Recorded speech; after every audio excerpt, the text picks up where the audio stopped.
going on, everyone? We got a quick little overview coming at you today. And this is for the Nike Foamposite Pro Black Gold, or Week of Greatness, if you'd like to call it that. So, these released yesterday through Foot Locker in Canada, along with a 97. There was a 90 previously that looked, very similar motif, like all black with a little bit of gold. And of course, these guys, along with the Rookie of the Year ones, which sold out first thing in the morning. I had to reluctantly say no to those in order to pick something else up. And we're going to go over that, and we're going to see what I picked up. So, looking at the bottom, I'm super happy already, because I always say less is more. I've said in a couple of videos, oh man, I really wish they would have put something on the bottom there. Or I would have wished there would have been like just something small. They could have left that black, but, they make it gold to tie in everything else. The carbon fiber just as well. Not the best carbon fiber. I mean, it's just like, it's the resin that they laid over top of it. They probably put a little too much on it, but that's just to keep the actual carbon fiber from getting all scratched up. Black and gold as well. Got a very, very shiny, very metallic swoosh on the side there. Of course, little one right by the ball of your foot. But of course, egglets. I always say stuff like this, like I wish they would have done that. They did that, so that's super cool. One thing I'm not the most pleased about is the quality of the material that they decided to use, just like on the trim for the tongue. It's kind of cheap considering it's a $305 shoe. I would have wished they would have used like a better leather, or not like this like super plasticky looking like plastic, like polyester or poly coated leather, whatever it may be. They could have found something better. Not super great, but I guess they had to cut costs somewhere. And of course the insole, swoosh, air, gold. So looking at it from afar, it looks really nice. It has like kind of like appearance of like a matte finish. And it's more of a satin, really.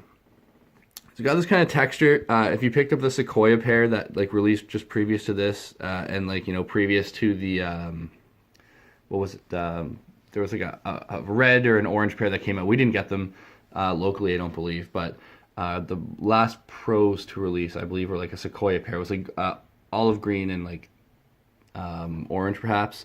Had the same kind of like satiny type texture to it. I really wish this was more of like just like a very smooth matte or a smooth flat. I'm not a fan of this like texture because it looks like material. It shows flaws a little more easily, if you will, because you can kind of see like any sort of like deviation in the pattern. It shows up. This is a pretty good pair, I might say. I've seen pairs that are kind of like pitted and there's stuff all over it, and you can see it from afar. Like there's just one right there, but I mean, that's just production quality. A little bit of glue here and there, but I mean, if you really wanted to, you just take some acetone and a Q-tip or like a little like blade, and you can fix that up. But I wish they would have done more of like a premium upper. Like I said, for $300, this isn't really doing like the 300 for me. Everything lines up well. It's stitched well. I'm just being a little bit picky just for the price. If it was $50 cheaper, like for like a pair of Jordans, like $255 kind of idea, I would, I'd still be tough on it, but I wouldn't be like $300 tough. It just needs probably like a brief wipe down when you get them. A problem is like when they ship these, they always have this kind of like residual greasy coating on them to protect them from getting scratched or dinged up in transit. You can still kind of feel it, and I think at times that's what things tend to stick to. So the shoe will look dirtier or fuzzier or drier, ashier, depending on how you look at it, just because of that film that's on it. Give it a little wipe with some like a little bit of water, maybe a little bit of alcohol, then you should be fine.